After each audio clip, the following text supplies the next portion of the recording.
ফকিররাও তারা ভিক্ষা করে যে টাকা কামায়, সেই টাকা দিয়ে দিন শেষে যখন এক প্যাকেট লবণ কিনে, আটা কিনে, আলু কিনে, চাল কিনে, ডাল কিনে, তাদের ক্রয়কৃত সেই প্রতিটি পণ্য থেকে সরকার ভ্যাট কেটে টাকা নিয়ে যায় 15%।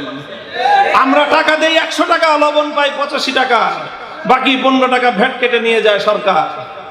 এইভাবে গরিবের ফকিরের ভিক্ষার 15 টাকা দিয়ে ঢাকা বিশ্ববিদ্যালয়ে তুমি মাস্টার্স পাস করো। ভিক্ষুকের 15 টাকা ট্যাক্সের পয়সা দিয়ে প্রতিটি মেডিকেল কলেজ থেকে তোমরা ডাক্তারি পাস করো। আমাদের কওমি মাদ্রাসাগুলোতে আমরা প্রতিদিন বোর্ডিং এ যে ডালের পানি খাই, ওই যে ডাল কিনে আনি, আমার ডালের টাকা থেকে 15 টাকা দিয়ে তুমি বুয়েট থেকে ইঞ্জিনিয়ার হয়ে বের হও। লজ্জা থাকা উচিত। আমার টাকা দিয়ে পালিত হয়ে তুমি আমাকে বলো যাকাত খাই। পদবীর জন্য নয়, দুনিয়ার চাকরি বাকরি আর অর্থ উপার্জনের জন্য নয়, আমার জীবন উৎসর্গিত হবে আল্লাহর জন্য এবং আল্লাহর দ্বীনের জন্য। এই শপথের নামই হলো কওমি মাদ্রাসা। ইন্না সালাতি ওয়া নুসুকি ওয়া মাহইয়ায়া ওয়া মামাতি লিল্লাহি রাব্বিল আলামিন। এই জন্য প্রসঙ্গে এই কথাটাও বলতে হয় যে এই যে কওমি মাদ্রাসার সরকারি স্বীকৃতি আছে, এটা আমরাই দীর্ঘদিন দাবির মাধ্যমে, দীর্ঘ সংগ্রামের মধ্য দিয়ে কওমি মাদ্রাসা শিক্ষার যে সনদ, সেই সনদের রাষ্ট্রীয় স্বীকৃতি আমরা আদায় করেছি।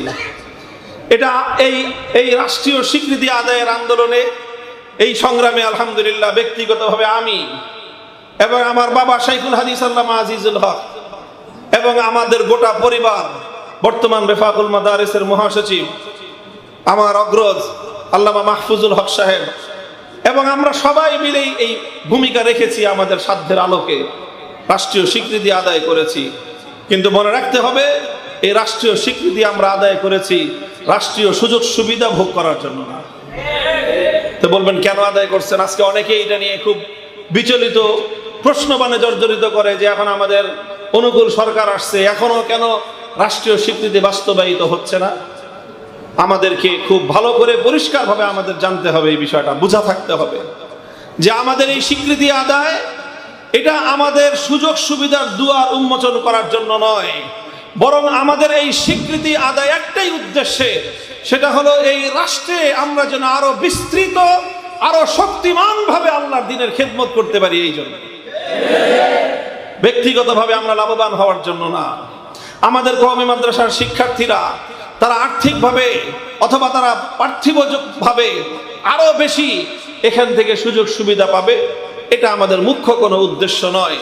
আমাদের মুখ্য উদ্দেশ্য হলো আমরা কওমি মাদ্রাসায় চেষ্টা করি আমাদের সন্তানদেরকে একটা নির্ভুল এবং ইসলামের প্রকৃত চেতনার শিক্ষা দিতে। সেই শিক্ষার আলোটা যেন বাংলাদেশের সর্বত্র ছড়িয়ে পড়ে, সেই বিস্তৃত পরিসরে দ্বীনের সঠিক শিক্ষার আলো প্রজ্বলিত করবার সুমহান মিশন নিয়ে কওমি মাদ্রাসা তার যাত্রা অব্যাহত রেখেছে। আমরা রাষ্ট্রীয় স্বীকৃতির সেই দিকগুলো বাস্তবায়ন দেখতে চাই, যেই দিকগুলো বাস্তবায়িত হলে আমাদের কওমি মাদ্রাসায় প্রাপ্ত সঠিক শিক্ষা বাংলাদেশের বিস্তীর্ণ অঞ্চল জুড়ে প্রতিটি কোনায় কোনায়, সমাজের প্রতিটি সেক্টরে ইসলামের সঠিক শিক্ষার আলো যেন আমরা ছড়িয়ে দিতে পারি, আমরা সেই সুযোগটুকু শুধু চাই। আমরা নিজেদের সুযোগ সুবিধার চেয়ে আল্লাহর দ্বীনের খেদমত করার সুযোগটা চাই। এই জন্য পরিষ্কার করে বলতেছি, ইদানিং আমরা দেখেছি বাংলাদেশের নারী এবং মহিলা বিষয়ক একজন সরকারের উপদেষ্টা নিয়োজিত হয়েছে। কওমি মাদ্রাসাকে কটাক্ষ করাই তার এই উপদেষ্টার প্রধান মিশন। আমরা সহ্য করে নিচ্ছি, কারণ ওভারঅল সামগ্রিকভাবে এই অন্তর্বর্তীকালীন সরকারকে আমরা সহযোগিতা করে যেতে চাই। এই জন্য আমরা এই কুলাঙ্গার একজন উপদেষ্টার তার কিছু কটাক্ষপূর্ণ এবং অত্যন্ত অশালীন কুরুচিপূর্ণ বক্তব্যগুলোকেও আমরা হজম করে নিচ্ছি। তবে আমরা একটা সীমা পর্যন্ত হজম করব।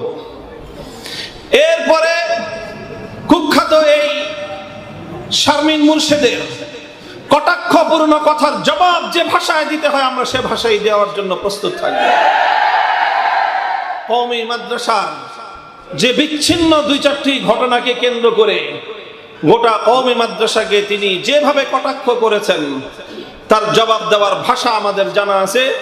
তবে সেই ভাষা আজকের জন্য সংযত রাখলাম, যদি প্রয়োজন হয় সেই ভাষায় জবাব দেওয়ার জন্য ইটের জবাব পাথর দিয়ে দেওয়ার মতো ভাষা এবং তার সে কৌশল এবং সেই আঙ্গিক আমাদের জানা আছে। আল্লাহ পাক রব্বুল আলামিন কওমি মাদ্রাসাকে হেফাজত করেন। কওমি মাদ্রাসা প্রতিষ্ঠার উদ্দেশ্যে এই মাদ্রাসাগুলোকে আল্লাহ পাক রব্বুল আলামিন অবিচল অটুট থেকে পাহাড়ের মতো দৃঢ় এবং অবিচ্ছেদ্য থেকে সামনের দিকে অগ্রসর হওয়ার তৌফিক দান করেন। সুস্পষ্ট ভাষায় আমরা বলতে চাই, আমি আবারও কওমি মাদ্রাসার রাষ্ট্রীয় সনদের যে স্বীকৃতির সেই স্বীকৃতির কিছু কিছু ক্ষেত্রে বাস্তবায়নের জন্য ইতিমধ্যে আমাদের মুরব্বীদের পক্ষ থেকে আল হায়াতুল আউলিয়া এবং বেফাকুল মাদারিসের পক্ষ থেকে রাষ্ট্র সরকার এবং দেশের সুশীল সমাজের কাছে আমাদের চাওয়াগুলো সুস্পষ্ট ভাষায় তুলে ধরা হয়েছে। তার মধ্যে অন্যতম একটা হলো এই যে বাংলাদেশের জাতীয় শিক্ষা ব্যবস্থা স্কুল কলেজ ইউনিভার্সিটি লেভেল পর্যন্ত যেই শিক্ষা ব্যবস্থা সারা দেশে পরিচালিত হয় এবং রাষ্ট্রীয় অর্থায়নে পরিচালিত হয় এবং সেই রাষ্ট্রীয় অর্থায়নে আমাদের ঘাম ঝরানো ট্যাক্সের পয়সাও ব্যয়িত হয়। এই কথাটাও আরেকটা কথা বলে রাখি, সমাজের কিছু মানুষ আছেন ওনারা আমাদের কওমি মাদ্রাসার ছাত্র শিক্ষকদেরকে কটাক্ষ করে বলে যাকাত খাও ফিতরা খাও বড় বড় কথা বলে না। আমি ওই সকল সুশীল এবং শিক্ষিত জেনারেল শিক্ষা প্রতিষ্ঠানগুলো থেকে শিক্ষাপ্রাপ্ত পাবলিক বিশ্ববিদ্যালয়গুলো থেকে পাবলিক কলেজ এবং পাবলিক স্কুলগুলো থেকে শিক্ষাপ্রাপ্ত শিক্ষিত শ্রেণীকে আমি লক্ষ্য করে বলতে চাই, আমরা যদি যাকাত ফিতরা খাই তোমরা কি খাও? তোমরা কার বাবার টাকা খেয়ে প্রতিপালিত হও? বাংলাদেশের প্রতিটি পাবলিক বিশ্ববিদ্যালয়, প্রতিটি পাবলিক কলেজ, প্রতিটি পাবলিক স্কুলে রাষ্ট্রীয় কোষাগারের শত শত হাজার হাজার কোটি টাকা ব্যয় হয়। সেই কোটি টাকা কোন ছাত্রের বাবা দেয়? সেই টাকাগুলো বাংলাদেশের আপামর সকল মানুষের মাথার ঘাম পায়ে ফেলানো ট্যাক্সের পয়সা থেকে অর্জিত হয়। সেই ট্যাক্স আমরা দেই। আমি গত বছরও প্রায় 2 লক্ষ টাকা আমি ট্যাক্স দিয়েছি সরকারকে। তো এভাবে সারা দেশের মানুষ ট্যাক্স দেয়। আমার মেহনতি মানুষ, গরিব দুঃখী মানুষ, রিক্সা চালক, ভ্যান গাড়িওয়ালা, নৌকার মাঝি, রাস্তার মেহনতি, এমনকি ফকির দরিদ্র অভাবী রাস্তার দরিদ্র গরিব ফকিররাও তারা ভিক্ষা করে যে টাকা কামায় সেই টাকা দিয়ে দিন শেষে যখন 1 প্যাকেট লবণ কিনে, আটা কিনে, আলু কিনে, চাল কিনে, ডাল কিনে, তাদের ক্রয়কৃত সেই প্রতিটি পণ্য থেকে সরকার ভ্যাট কেটে টাকা নিয়ে যায় 15%। আমরা টাকা দেই 100 টাকা, লবণ পাই 85 টাকা, বাকি 15 টাকা ভ্যাট কেটে নিয়ে যায় সরকার। এইভাবে গরিবের ফকিরের ভিক্ষার 15 টাকা দিয়ে ঢাকা বিশ্ববিদ্যালয়ে তুমি মাস্টার্স পাস করো। ভিক্ষুকের 15 টাকা ট্যাক্সের পয়সা দিয়ে প্রতিটি মেডিকেল কলেজ থেকে তোমরা ডাক্তারি পাস করো। আমাদের কওমি মাদ্রাসাগুলোতে আমরা প্রতিদিন বোর্ডিং এ যে ডালের পানি খাই, ওই যে ডাল কিনে আনি, আমার ডালের টাকা থেকে 15 টাকা দিয়ে তুমি বুয়েট থেকে ইঞ্জিনিয়ার হয়ে বের হও। লজ্জা থাকা উচিত। আমার টাকা দিয়ে পালিত হয়ে তুমি আমাকে বলো যাকাত খাই।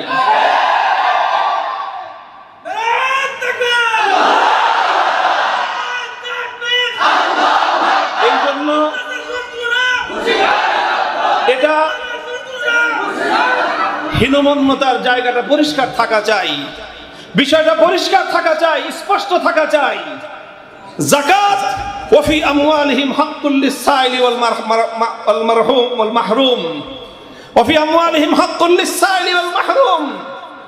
যাকাত এটা আল্লাহর পক্ষ থেকে নির্ধারিত ধনীর সম্পদে গরিবের অধিকার, হিস্সা।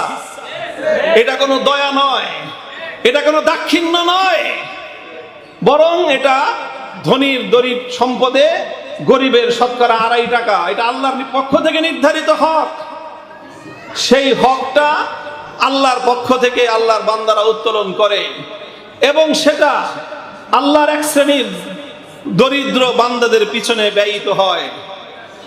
এবং সেখানে বাংলাদেশে প্রায় 50 লক্ষ ছাত্র ছাত্রীদেরকে কওমি মাদ্রাসাগুলো শুধুমাত্র তাদের বাসস্থান নয়, সবকিছু, এভরিথিং, তাদের শিক্ষা, শিক্ষা উপকরণ, বাসস্থান, চিকিৎসা, এমনকি অনেক মাদ্রাসায় কাপড় চোপড় পর্যন্ত, 3 বেলা খাবার সহ, তাদের 24 ঘন্টার আবাস ব্যবস্থা সহ সমস্ত আয়োজন করছে। 50 লক্ষ দরিদ্র ছাত্রদের দায়িত্ব কওমি মাদ্রাসা গ্রহণ করেছে। এর জন্য সরকারের ফান্ড থেকে 1 টাকা কোনোদিন আমরা দাবি করি না, বরং আমরা পরিষ্কার বলেছি সরকারকে, শুধুমাত্র আমার সনদের রাষ্ট্রীয়, এই কথা বলে না, সময় কম, আমার রাষ্ট্রীয়ভাবে এই রাষ্ট্রের কৃতি সন্তানদের উপযুক্ত শিক্ষার স্বীকৃতি যদি তোমরা দান করো, তোমাদের কাছ থেকে আমরা কোনো এমপিও চাই না, সরকারি বরাদ্দ চাই না, বরং আমাদের বরাদ্দ নিয়ে ঢাকা বিশ্ববিদ্যালয়ের ছেলেরা পড়াশোনা করুক। আমাদের পকেটের পয়সা দিয়ে রাজশাহী, খুলনা, চিটাগাং ইউনিভার্সিটি, মেডিকেল কলেজের শিক্ষার্থীরা পড়াশোনা করুক। আমরা দেই, ওরা খাক আমাদেরটা। এতে লজ্জার তো কিছু নাই, এতে ঢাকা বিশ্ববিদ্যালয়ের একজন ছাত্রের লজ্জার কিছু নাই, এতে